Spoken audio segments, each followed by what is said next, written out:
Hello नमस्कार दोस्तों, स्वागत है आपका आज के मुख्य समाचारों की वीडियो में। जी हां दोस्तों, आपको यहां पर देखने को मिलेंगी सुबह से लेकर शाम तक की सारी बड़ी खबरें, मुख्य समाचार, ब्रेकिंग न्यूज अपडेट्स के रूप में। तो दोस्तों आपसे रिक्वेस्ट है इस वीडियो को ज़्यादा से ज़्यादा लाइक और शेयर करें। तो दोस्तों सीधे चलते हैं आज की पहली बड़ी खबर की ओर। दिल्ली के मुख्यमंत्री अरविंद केजरीवाल बोले, लॉकडाउन से नहीं खत्म होगी यह महामारी, हमें सीखना होगा इसके साथ जीना। जी हां दोस्तों, दिल्ली के मुख्यमंत्री अरविंद केजरीवाल ने शनिवार को कहा है कि अब हमें इस महामारी के साथ जीना सीखना होगा।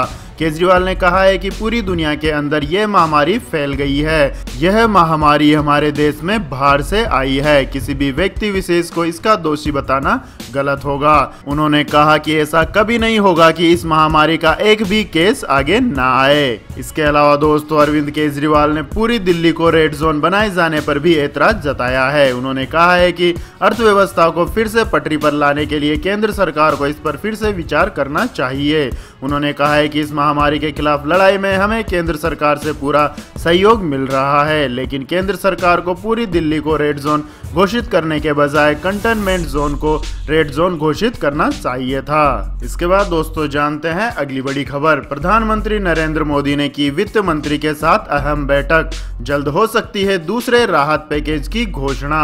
जी हां दोस्तों, प्रधानमंत्री नरेंद्र मोदी ने शनिवार को गृह मंत्री अमित शाह और वित्त मंत्री निर्मला सीतारमण सहित कई प्रमुख मंत्रियों के साथ बैठक की है। न्यूज एजेंसी के मुताबिक इस बैठक में इस महामारी को रोकने और लॉकडाउन से प्रभावित क्षेत्र के दूसरे राहत पैकेज को लेकर भी चर्चा हुई है। इस बैठक में वित्त मंत्रालय के अधिकारी भी शामिल हुए। सरकार इस महामारी से राहत देने के लिए अधिकतम 4.5 लाख करोड़ रुपए तक खर्च कर सकती है। इसकी वजह यह है कि सरकार को इस बात की आशंका है कि एक सीमा से अधिक राशि खर्च करने पर उसकी सॉवरेन रेटिंग घटा दी जाएगी, जिसका देश की अर्थव्यवस्था पर असर पड़ेगा। वित्त मंत्रालय के अधिकारियों ने कहा है, हम पहले ही जीडीपी के 0.8% के बराबर पैकेज दे चुके हैं और अब जीडीपी के 1.5 से 2% के बराबर के पैकेज की ही गुंजाइश है। इसके बाद दोस्तों जानते हैं अगली बड़ी खबर। घर वापसी का इंतजार, लॉकडाउन में फिर महाराष्ट्र की सड़कों पर उतरे हजारों प्रवासी मजदूर। जी हां दोस्तों, लॉकडाउन के बीच महाराष्ट्र के चंद्रपुर में करीब 1000 से अधिक प्रवासी मजदूर शनिवार को सड़कों पर उतर आए और उन्होंने मांग की है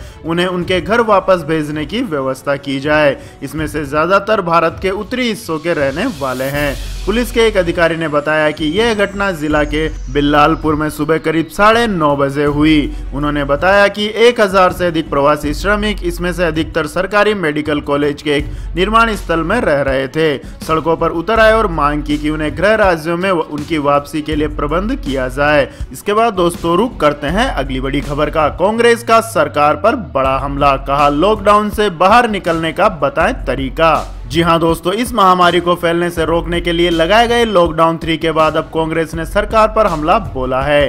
कांग्रेस की तरफ से केंद्र सरकार से पूछा गया है कि वह लोगों को लॉकडाउन से बाहर निकलने का प्लान बताए। कांग्रेस के प्रवक्ता रणदीप सुरजेवाला ने कहा है कि सरकार बताए कि वह इस महामारी और अर्थव्यवस्था से निपटने के लिए क्या करने वाली है। कांग्रेस ने लॉकडाउन की मियाद 17 मई तक बढ़ाए जाने को लेकर प्रधानमंत्री नरेंद्र मोदी से सवाल भी किए और पूछा कि यह लॉकडाउन पूरी तरह से कब खत्म होगा। रणदीप सुरजेवाला ने सरकार से आग्रह किया कि प्रवासी मजदूरों से किराए के लिए बगैर उन्हें घर भेजने के लिए रेलगाड़ियों की व्यवस्था की जाए। इस दौरान उन्होंने किसानों, सूक्ष्म, लघु एवं मध्यम औद्योगिक इकाइयों और वेतनभोगी वर्ग को राहत देने के लिए तुरंत कदम उठाने की मांग की है। इसके बाद दोस्तों जानते हैं अगली बड़ी खबर। 15 से 20 लाख लोगों को रोजगार देगी यूपी सरकार। जी हां दोस्तों, उत्तर प्रदेश सरकार ने टीम 11 की बैठक की। सीएम योगी की टीम 11 की बैठक में निर्देश दिया गया है कि भारत सरकार की एडवाइजरी के अनुरूप सभी गतिविधियां संचालित की जाए। इसके तहत सभी सुरक्षाओं के उपायों को ध्यान में रखते हुए औद्योगिक गतिविधियों को भी संचालित करने के निर्देश दिए गए हैं। सीएम योगी ने यह भी कहा है कि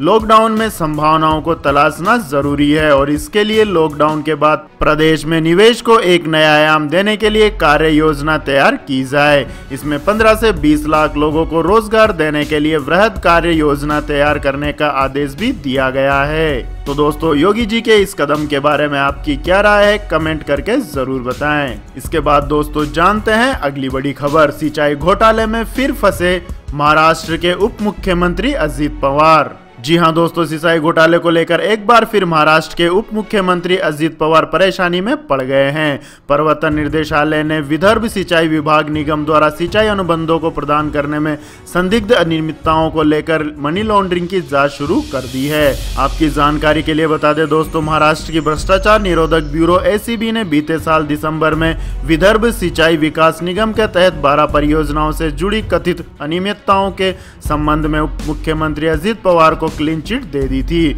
उसी वक्त अजित पवार मुख्यमंत्री देवेंद्र फडणवीस की कैबिनेट में डिप्टी CM थे और क्लीन चिट मिलने के बाद बड़े ही नाटकीय ढंग से फडणवीस की कैबिनेट से इस्तीफा दे दिया था। इसके बाद ED ने इस मामले में पुनः जांच की शुरुआत कर दी है। इसके बाद दोस्तों जानते हैं अगली बड़ी खबर। लेकिन दोस्तों अगली खबर जानने से पहले आप लोगों से गुजारिश है, अगर आपको इस वीडियो में दिखाई गई खबरें पसंद आई हो तो इस वीडियो को लाइक करें, कमेंट करें और हमारे चैनल को सब्सक्राइब करें। तो दोस्तों जानते हैं अगली बड़ी खबर। डाउनलोड कर लीजिए आरोग्य सेतु ऐप, ट्रेन और फ्लाइट में यात्रा के लिए हो सकता है अनिवार्य। जी हां दोस्तों, गृह मंत्रालय ने इस महामारी की रोकथाम के लिए पूरे देश भर में लॉकडाउन 17 मई तक बढ़ाने का फैसला किया है। लेकिन इस बीच केंद्र और राज्य सरकार लॉकडाउन खत्म होने के बाद की रणनीति पर काम कर रही है और इस रणनीति पर भी विचार किया जा रहा है कि सार्वजनिक स्थानों, रेल और हवाई यात्रा के दौरान आरोग्य सेतु ऐप आपके लिए अनिवार्य किया जा सकता है।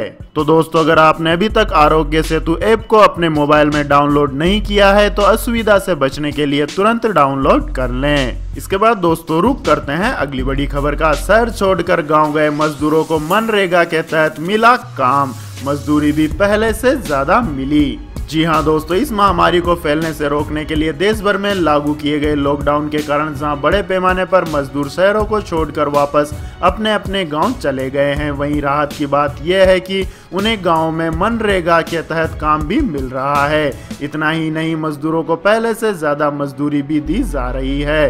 पहले हर मजदूर को एक दिन के काम के लिए 182 रुपए दिए जाते थे। प्रधानमंत्री नरेंद्र मोदी की सरकार ने कुछ समय पहले इसे बढ़ाकर 202 रुपए कर दिया है। इसके बाद दोस्तों जानते हैं अगली बड़ी खबर। इस महामारी से अभी नहीं मिलेगा छुटकारा, विशेषज्ञों के अनुसार 2022 तक रहेगा इसका कहर। जी हां दोस्तों, इस महामारी को लेकर दुनिया भर में मची तबाही के बीच एक बुरी खबर आई है। विशेषज्ञों का कहना है कि इस महामारी से आगामी कुछ वर्षों में निजात मिलने की संभावना नहीं है और इसका कहर 2022 तक रह सकता है। उनका यह भी कहना है कि इस घातक संक्रमण से मुकाबला तभी संभव है जब दुनिया के विभिन्न हिस्सों में बहुसंख्यक आबादी की रोग प्रतिरोधक क्षमता मजबूत होगी। ये दावा अमेरिकी शोधकर्ताओं ने किया है, जहां इस महामारी के संक्रमण के सबसे ज्यादा मामले दर्ज किए गए हैं और मृतकों की संख्या भी सबसे अधिक है। इसके बाद दोस्तों जानते हैं अगली बड़ी खबर। जनधन खाता धारकों के लिए खुशखबरी, सरकार ने लॉकडाउन के बीच फिर से डाले करोड़ों खातों में 500 रुपए। जी हां दोस्तों, इस महामारी के संकट से देश को बचाने के लिए केंद्र सरकार ने लॉकडाउन को आगे बढ़ाने की घोषणा की है। इस लॉकडाउन का प्रभाव सबसे ज्यादा गरीब परिवारों पर पड़ा है। अब इन्हीं लोगों की मदद के लिए केंद्र सरकार ने गरीब महिलाओं के जनधन खातों में हर महीने 500 रुपए डालने की घोषणा की थी और यह रकम 3 महीने तक हर महीने दी जाएगी। इसी कड़ी में सरकार ने महिला जनधन योजना के तहत लाभार्थियों के बैंक खातों में 500 रुपए की दूसरी किस्त भेजना शुरू कर दी है। 500 रुपए की रकम खाता धारकों के खातों में ट्रांसफर होने लगी है। ये रकम महिला जनधन खाता धारकों को दी जा रही है। इसके बाद दोस्तों जानते हैं अगली बड़ी खबर। ट्रंप के हाथ लगा सबसे बड़ा सबूत, अब अमेरिका देगा चीन को सबसे बड़ी सजा। जी हां दोस्तों, एक तरफ पूरी दुनिया इस महामारी से जूझ रही है तो दूसरी ओर दुनिया की 3 महाशक्तियां महायुद्ध की तैयारी में जुट गई है। चीन, अमेरिका और रूस का इस महामारी काल में युद्ध का खतरनाक प्लान बन रहा है। अमेरिका ने चीन को महामारी पर सजा देने की ठान ली है। चीन ने भी अमेरिका पर पलटवार का पूरा ब्लूप्रिंट तैयार कर लिया है। अमेरिका के राष्ट्रपति डोनाल्ड ट्रंप ने चीन के खिलाफ सबसे बड़ा बयान दिया है। ट्रंप का यह बयान चीन के खिलाफ जंग का ऐलान माना जा रहा है। दरअसल ट्रंप ने दावा किया है कि चीन के वुहान लैब से ही इस महामारी का जन्म हुआ है। ट्रंप ने गुरुवार को चीन पर नए टैरिफ की धमकी भी दे डाली। उन्होंने दावा किया है कि वुहान के शहर से ही इस महामारी की शुरुआत हुई है, जिसके पुख्ता सबूत उनके पास हैं। इसके बाद दोस्तों जानते हैं आज के मौसम अपडेट्स। मौसम में एक बार फिर होगा बदलाव, दिल्ली सहित इन राज्यों में है बारिश के आसार। जी हां दोस्तों, मौसम विभाग की रिपोर्ट के मुताबिक अगले 3 दिन तक उत्तर पश्चिमी भारत में तेज हवाओं के साथ बारिश, ओले गिरने की संभावना है। मौसम में यह बदलाव 3 मई की शाम से देखा जा सकता है। एक पश्चिमी विक्षोभ सक्रिय हो रहा है, इसके प्रभाव के चलते मौसम में यह बदलाव देखा जाएगा। रिपोर्ट के मुताबिक 3 से 6 मई के बीच जम्मू कश्मीर, लद्दाख, हिमाचल प्रदेश, दिल्ली, उत्तर प्रदेश और राजस्थान सहित आसपास के कुछ राज्यों में तेज हवाओं के साथ बारिश की संभावना है। कुछ जगहों पर ओले गिरने की भी घटना देखी जा सकती है। इसके अलावा दोस्तों सीजन का पहला चक्रवात एम्फन भी अंडमान सी के दक्षिण में शुक्रवार से शुरू हो रहा है। इसके चलते अंडमान और बंगाल की खाड़ी से लगे हुए हिस्सों में एक कम दबाव का क्षेत्र बना हुआ है।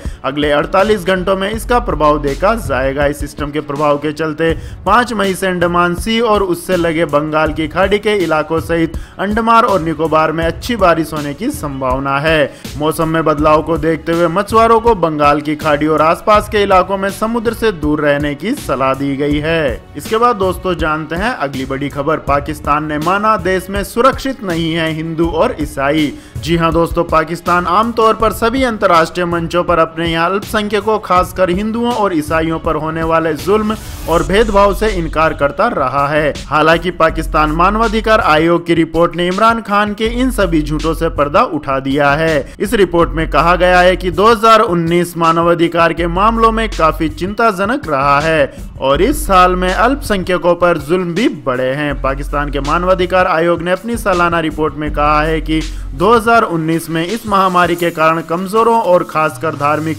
अल्पसंख्यकों की स्थिति और खराब होगी। इस रिपोर्ट में यह भी कहा गया है कि धार्मिक अल्पसंख्यक खासकर हिंदू और ईसाई अपनी धार्मिक स्वतंत्रता या मान्यता का लाभ पूरी तरह उठाने में सक्षम नहीं है, जिसकी गारंटी संविधान के तहत उन्हें दी गई है। इसके बाद दोस्तों जानते हैं अगली बड़ी खबर। डोनाल्ड ट्रंप की आलोचनाओं के बावजूद WHO ने की चीन की तारीफ, कहा वुहान से सीखे दुनिया। जी हां दोस्तों, अमेरिकी राष्ट्रपति डोनाल्ड ट्रंप की तरफ से मिल रही लगातार आलोचनाओं के बाद भी वर्ल्ड हेल्थ ऑर्गेनाइजेशन लगातार इस महामारी से निपटने के लिए चीन की तारीफ कर रहा है। WHO ने शुक्रवार को एक बार फिर इस महामारी से निपटने के लिए चीन की प्रशंसा की है और कहा है कि दुनिया के बाकी देशों को भी वुहान से सीखना चाहिए। WHO ने कहा है कि वुहान में स्थितियां काफी खराब थी, लेकिन वहां इस संक्रमण पर किस प्रकार से काबू पाया गया है, इसे दुनिया सबक ले सकती है। इसके बाद दोस्तों जानते हैं अगली बड़ी खबर। 4000 रुपए सस्ता हुआ यह धांसू डिजाइन वाला 5G स्मार्टफोन, मिलेंगे 4 कैमरे और दमदार बैटरी। जी हां दोस्तों, वीवो के सब ब्रांड iQOO ने भारत के अपने पहले स्मार्टफोन iQOO 3 की कीमत में भारी कटौती कर दी है। ग्राहक अब कंपनी के स्मार्टफोन को पहले से काफी सस्ती कीमत में घर ला सकते हैं। iQOO ने ट्वीट कर जानकारी देते हुए बताया कि कीमत में कटौती फोन के सारे वेरिएंट्स की हुई है, जिसके चलते अब फोन सस्ते में उपलब्ध कराया जाएगा। कंपनी ने बताया है कि iQOO 3 को अब 34,990 रुपए की शुरुआती कीमत में घर लाया जा सकता है। तो यह थी दोस्तों आज की सभी महत्वपूर्ण बड़ी खबरें। तो दोस्तों आपको हमारा ये वीडियो कैसा लगा कमेंट करके जरूर बताएं और हमारे इस वीडियो को अधिक से अधिक लाइक और शेयर करें। साथ ही हमारे चैनल को सब्सक्राइब करके बेल आइकन का बटन भी दबा लें। धन्यवाद। जय हिंद, जय भारत, वंदे मातरम।